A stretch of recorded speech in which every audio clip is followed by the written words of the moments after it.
Buonasera e benvenuti al TG Sicilia, i titoli di questa edizione. Paternò è un paese smarrito dopo lo scioglimento del Consiglio Comunale per infiltrazioni mafiose. Per 18 mesi sarà guidato da commissari. Nino Naso, ormai ex sindaco, in una nota si dice amareggiato e innocente. La società italo-belga non ci sta e dopo l'invito della Commissione regionale antimafia alla Regione a revocare la concessione della spiaggia di Mondello alla immobiliare italo-belga, la società replica a muso duro alle accuse di infiltrazione mafiosa. Bufera giudiziaria sulla Liberty Lines, sequestri per oltre 100 milioni di euro, inchiesta della Procura di Trapani, 48 gli indagati, tra questi anche i parenti degli armatori Moraci. Il servizio di elisoccorso in Sicilia da 12 anni in mano alla stessa azienda. L'autorità per l'anticorruzione boccia le gare della Regione rilevando gravi profili di illegittimità. Rapina con spaccata in Viale Libertà a Palermo, svaligiato il negozio Gucci, rubate borse e accessori per circa 40.000 euro. Gela l'inchiesta White Sheep, svela un mercato della cocaina ormai integrato nella vita di professionisti, famiglie e lavoratori comuni. Una rete capillare con base logistica in un garage di periferia che racconta il volto più sommerso del disagio urbano. E poi il calcio, in Serie B il Palermo alla ricerca dei gol di Poyampalo, il bomber a secco da 5 giornate. Domani il rosanero in campo nell'anticipo contro l'Entella. In Serie C Catania in emergenza contro il Latina al Massimino.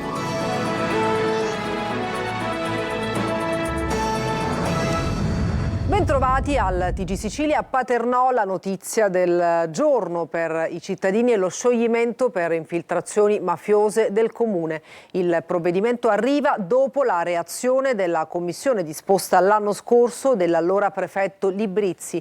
Nino Naso, ormai ex sindaco, in una nota si dice amareggiato e innocente. Adelaide Barbagallo. È una cosa che dispiace, a chi è paternese penso che dispiace. Non c'è niente più da fare in questo paese, si è rovinato, basta più. La notizia dello scioglimento per infiltrazioni mafiose del comune di Paternò viene vissuta dai cittadini con amarezza, frustrazione, rabbia. Lo scioglimento è stato disposto dopo la relazione commissione di accesso antimafia nominata dall'allora prefetto di Catania Maria Carmela Librizzi, scattato in seguito all'operazione antimafia Atena dello scorso anno che ha coinvolto il sindaco Nino Naso, l'ex assessore Turicomis e l'amministratore Pietro Cirino, indagati e oggi imputati per il reato di voto di scambio politico mafioso per le comunali del 2022, assieme agli esponenti della criminalità organizzata Vincenzo Morabito, presunto reggente, uomo legato ai Laudani di Catania, e al presunto affiliato Natale Benvenga. Ma io ovviamente mi vergogno per loro, non mi vergogno in quanto cittadino, però se io fossi nei loro panni mi vergognerei veramente tanto. Ma dico, perché non se ne andava prima sto cristiano che capisce abbandonare un paese intero? Nino Naso, che si è allontanato per alcuni giorni da Paternò, affida una nota il suo commento, parla di momento doloroso e di amarezza, sostiene di non aver avuto e non avere legami con la mafia o ambienti malavitosi. La gestione del comune, per la durata di 18 mesi, rinnovabili per altri 6, viene affidata adesso a una commissione straordinaria. Paternò è il quinto comune della provincia etnea ad essere sciolto per infiltrazioni mafiose negli ultimi 2 anni. Gli altri sono Castiglione di Sicilia, Palagonia, Randazzo, Tremestieri etneo. La società italo-belga replica duramente alle invettive dell'antimafia regionale che chiede a Schifani la revoca delle concessioni a Mondello. Dal canto suo il governatore ha mandato ai suoi uffici di passare al setaccio. Manlio Viola. Passare al setaccio tutti i subappalti e le assegnazioni di lavori a terzi da parte dei concessionari demaniali, ma in generale da parte di chi ha a che fare con la regione. È l'idea che serpeggia in amministrazione regionale con il presidente Schifani, che ha dato mandato ai suoi uffici di avviare una verifica puntuale, in realtà in parte già avviata dall'assessore Savarino. Non sarà una cosa né facile né breve, ma è l'unica da fare per garantire trasparenza. Intanto, a poche ore dall'invito della Commissione regionale antimafia alla regione perché revochi la concessione della spiaggia di Mondello alla immobiliare italo-belga, la società replica a muso duro. Gli affidamenti alla GM, che sono nell'occhio del ciclone, erano stati comunicati, dice la italo-belga. Si tratta di affidamenti di opere e non di trasferimento di concessione. La tipologia di affidamento non è fra quelle per le quali è necessaria la certificazione antimafia. Per legge, la stessa GM era in possesso comunque di tali certificazioni, visto che la prefettura ha emesso procedura di interdittiva solo qualche giorno fa. Da Roma a Palermo però è un continuo assalto alla diligenza. Da Lavardera a Calenda si plaude alla commissione antimafia, anche se la relazione non è ancora stata depositata. Quando arriverà, Schifani promette di analizzarla con attenzione e comunque di trasmetterla all'ufficio legislativo e legale, l'unico che può dare indicazioni su eventuali provvedimenti amministrativi. Sono 9 gli indagati raggiunti da misura cautelare nell'ambito della maxi inchiesta che vede coinvolta la compagnia di navigazione trapanese Liberty Lines. Complessivamente sono 48 gli indagati, tra gli indagati anche parenti degli armatori Morace. I collegamenti con le isole continueranno ad essere assicurati. La procura ha nominato 3 assessori giudiziari. Il servizio di Laura Spanò. Compariranno tra lunedì e martedì davanti al GIP di Trapani e Massimo Corleo le 9 persone per le quali la Procura ha chiesto l'applicazione delle misure cautelari nell'ambito della maxi inchiesta che vede coinvolta la compagnia di navigazione Liberty Lines che opera nei trasporti veloci sulle rotte che collegano la Sicilia alle isole minori. Sono manager, amministratori e ufficiali della Capitaneria di Porto indagati a vario titolo per i reati di corruzione, falso, frode nelle pubbliche forniture, rivelazione di segreti d'ufficio, attentato alla sicurezza della navigazione. Gli indagati sono 48, comprese 2 società di navigazione. Oltre alla Liberty Lines anche la SNS, società realizzata dagli armatori Morace e Franza per acquisire dalla regione la dismessa compagnia Siremar. Il nome di Franza però non compare tra gli indagati. Compariranno dinanzi al GIP lunedì Alessandro Forino, Anna Alba, Giancarlo Licari, Ferdinando Morace e il sottufficiale della Capitaneria di Porto Elio Maniglia. Martedì sarà la volta di Marco Dallavecchia, Gennaro Cotella, Gianluca Morace e Nunzio Formica, tutti della Liberty Lines. L'indagine della finanza, coordinata dalla Procura, è scattata nel 2019 ed è arrivata sul tavolo del GIP nel dicembre 2024. Un faldone di 4.000 pagine. L'invito a comparire invece è dello scorso 14 novembre. Ancora una volta, dietro i collegamenti veloci navali tra la Sicilia e le isole minori, emerge così uno scenario fatto di gravissime complicità. Obiettivo: lucrare il più possibile sui fondi pubblici messi a disposizione dallo Stato e dalla Regione. Dalla Procura di Trapani fanno sapere che l'inchiesta e l'esecuzione dei sequestri non ferma l'attività di navigazione indispensabile per garantire i collegamenti tra le isole minori e i porti della Sicilia. È stato per questo nominato un collegio di amministratori giudiziari composto da 2 dottori commercialisti e un avvocato. In Sicilia illegittime le gare per l'elisoccorso. Da 12 anni è in mano a un unico operatore. L'ANAC, Autorità Nazionale Anticorruzione, boccia la Regione e contesta 5 proroghe e 2 bandi del 2025. Emanuela Corsi. E un'altra tegola sulla regione siciliana. L'Autorità Nazionale Anticorruzione boccia l'amministrazione regionale per carenza di professionalità e competenze e contesta la violazione del codice degli appalti e consulenze illegittime. La questione riguarda l'affidamento dell'elisoccorso che da 12 anni in Sicilia è in mano ad un unico operatore. Il servizio del valore di 1,8 milioni di euro al mese era stato aggiudicato nel 2013 alla Iner Aviation, poi diventata Babcock e oggi Avincis Aviation Italia. Dal 2021, scaduto il contratto, la Regione ha continuato a prorogare l'affidamento anno dopo anno. Come scrive il quotidiano Repubblica Palermo, quest'anno la stazione appaltante, cioè il Dipartimento Pianificazione Strategica dell'Assessorato alla Salute retto da Salvatore Iacolino, ha avviato 2 bandi. Uno che riguarda Caltanissetta e Catania riceve un'offerta, l'altro per il servizio Palermo-Lampedusa e Messina-Pantelleria, suddiviso in 3 lotti di 109 milioni di euro per 30 mesi, invece non registra alcuna partecipazione. In attesa di un nuovo bando, la Regione avvia una gara ponte da 33 milioni di euro per la durata di 8 mesi, invitando a partecipare soltanto la Avincis Aviation Italia. Il 21 luglio scorso l'ANAC chiede alla Regione la documentazione degli ultimi 12 anni. Nello stesso giorno il responsabile unico del procedimento, Emanuele Di Paola, sospende le procedure aperte ma va avanti con la proroga per Avincis. Ora ANAC rileva gravi profili di illegittimità e suggerisce un'eventuale aggregazione della committenza con altre regioni attraverso l'adesione a convenzioni attive. La Regione ha 2 mesi di tempo per mettersi in regola. Caro voli prorogato al 28 febbraio il bonus della Regione per sconti dirette siciliani che voleranno da e per la Sicilia anche nei periodi festivi. A breve, ha detto l'assessore regionale Aricò, le piattaforme di prenotazione saranno aggiornate con la nuova scadenza. Orazio Longo.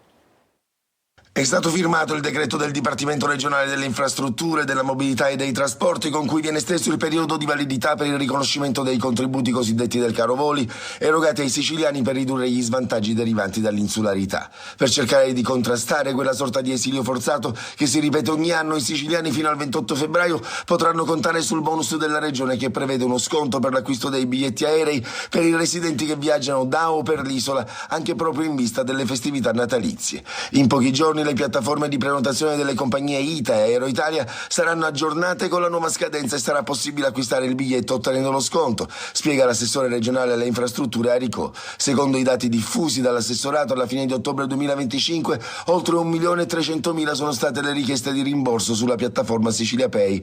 Nel solo 2025 oltre 600.000 viaggiatori hanno beneficiato dell'iniziativa della Regione. Il contributo prevede uno sconto del 25% del prezzo del biglietto per tutti i residenti in Sicilia, che arriva al 50% per le categorie prioritarie con almeno il 67% di invalidità, gli studenti e i residenti con ISEE inferiore a 15.000 euro. Ma nonostante il bonus, a preoccupare i sindacati e le associazioni di categoria è l'intollerabile rialzo del costo dei biglietti, che può comunque rendere la misura meno incisiva di quanto voglia essere il numero di voli a disposizione. Per la CISL occorre una soluzione strutturale in attuazione della continuità territoriale. Cateno De Luca a Catania per presentare il suo nuovo progetto politico. Liberiamo la Sicilia dalle lobby che impongono un pizzo legalizzato, ha detto il leader di Sud Chiama Nord. Oppure questa terra continuerà a essere soffocata da giochi di potere e improvvisazione. Emanuela Corsi. Il governo di liberazione ha una finalità molto semplice: liberare la Sicilia dal pizzo legalizzato. Un governo di liberazione per affrancare la Sicilia dal malaffare e dalle lobby che la tengono in ostaggio. È il progetto politico guidato dal leader di Sud Chiama Nord, Cateno De Luca, che pensa ad un'alternativa per l'isola travolta da inchieste e scandali. Un tour attraverso le province siciliane che fa tappa anche a Catania. Le riforme diventano indispensabili, la Sicilia non si cambia con gli slogan e di conseguenza dobbiamo anche evitare che i prossimi inquilini dei palazzi principali possano essere contaminati da certe tentazioni. Il governo di liberazione ha questo obiettivo: mettere uomini e donne di buona volontà che individuano quelli che sono i percorsi di riforma, e noi ovviamente li porteremo all'interno del Parlamento siciliano. Intanto De Luca nei giorni scorsi aveva chiesto al presidente dell'ARS di calendarizzare la mozione di sfiducia al presidente Schifani prima dell'avvio del percorso sulla legge di stabilità. Sud Chiama Nord, pronto a votare contro il governatore, parla però di mera propaganda, sapendo che l'opposizione non ha i numeri per fare cadere il governo. Ho proposto, ha detto De Luca, la strada più seria e più coraggiosa, di metterci tutti, evitando di fare gli indignati a 15.000 euro lordi al mese. Auto usate come ariete, colpo da Gucci in via Libertà a Palermo, rubate merce per 40.000 euro. I ladri hanno sfondato la vetrina della boutique di lusso, riuscendo a portare via borse e accessori. Marco Gullà. Torna in azione la banda della spaccata e stavolta poco prima dell'alba ha preso di mira le vetrine della Maison Gucci in via Libertà, pieno centro di Palermo. Saccheggiato il negozio, i ladri hanno rubato merce e borse per circa 40.000 euro. Per farlo, intorno alle 5:30, si sono scagliati con una macchina contro le vetrine andate in frantumi dopo un paio di tentativi. Il rumore non sarebbe passato inosservato, è scattato pure l'allarme, ma la banda, composta da almeno 3 persone, nel frattempo si è dileguata. Sul posto le volanti della polizia e gli investigatori della polizia scientifica. La zona antistante alla boutique è stata trincerata con il nastro bianco-rosso e gli investigatori hanno acquisito le immagini dell'impianto di videosorveglianza.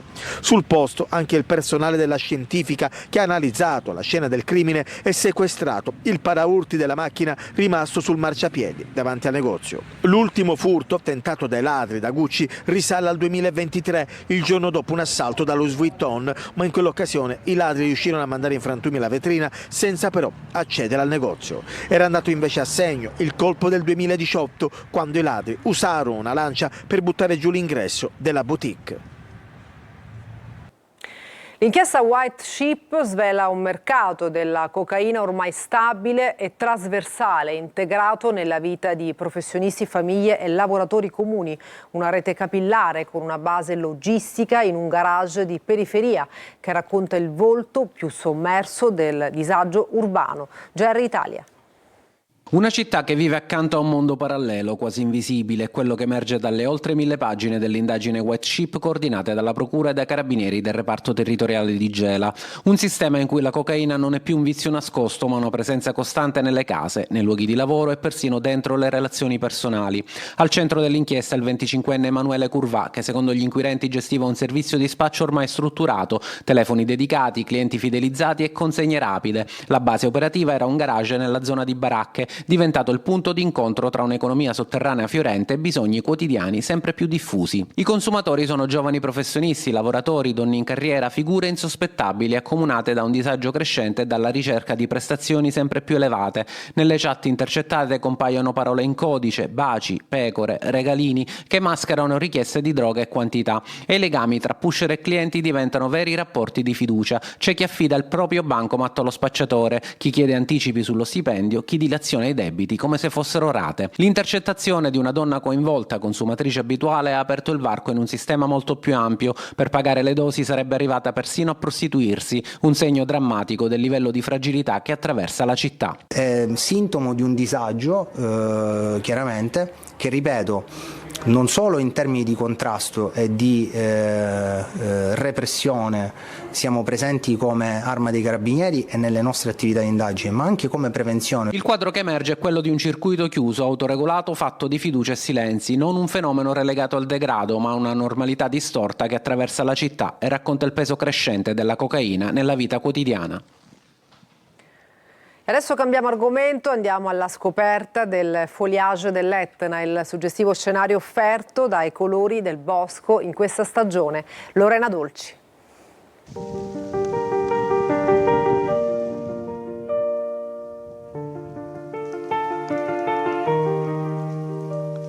Le foglie danzano nel silenzio blu, un sussurro lieve, un battito di più. Un mosaico di colori, paesaggi che sembrano dipinti. L'autunno è un'opera d'arte che si rinnova ogni anno, quando le foglie si tingono di bruni, rossi, arancio, una fiammata di colore prima dell'inverno. Lo chiamano foliage e nel mondo è diventata un'attrazione. Scenari d'autunno che si possono ammirare anche a pochi passi da casa nostra. Una giornata di pioggia sull'Etna, a Piano del Vescovo. Siamo in un bosco di faggi splendido, bellissimo, dove i colori esprimono il massimo della natura, dove è il momento della chiusura di un ciclo che è partito già in primavera e in questo momento si chiude con questi colori molto caldi, dove si varia dall'arancione al giallo al rosso. Il cuore ascolta il suo stesso tormento. Non c'è un giorno preciso, dipende dal clima. Sul vulcano lo spettacolo è già iniziato. Il castagno, c'è qualche acero, c'è qualche pioppo tremolo che in questo periodo arricchiscono questo luogo appunto con i loro colori nel momento in cui perdono le foglie. Un paesaggio incantato dove, come nelle favole, tutto è possibile. E adesso una breve pausa, tra poco il calcio.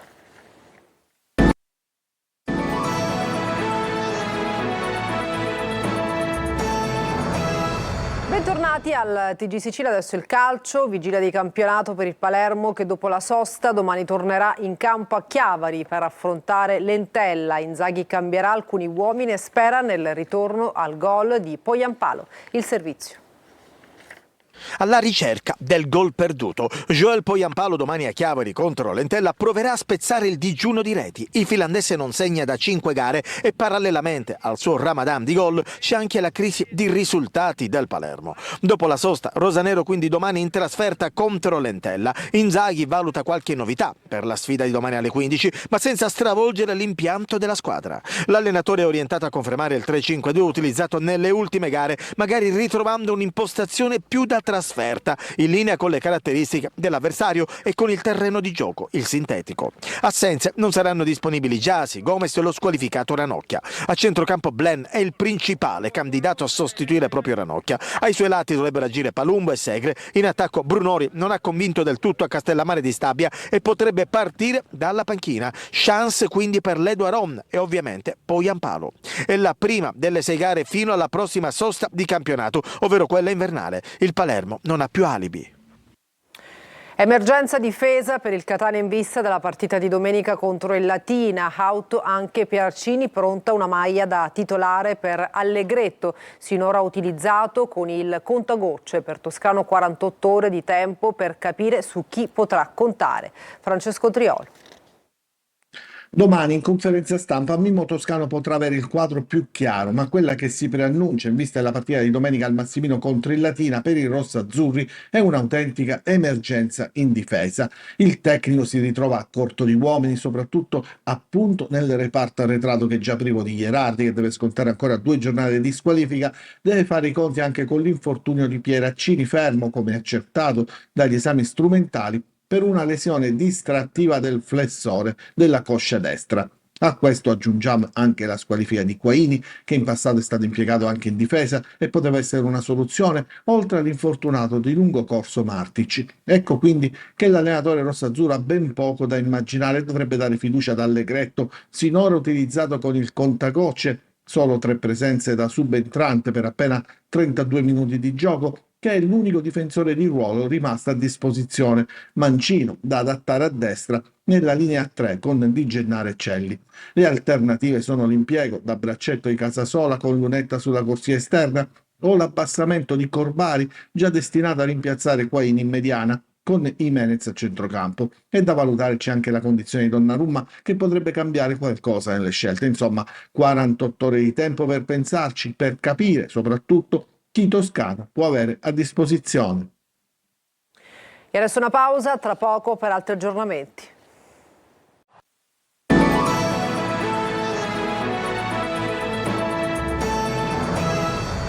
E per questa sera non ci sono altri aggiornamenti, grazie per averci seguito e buona serata.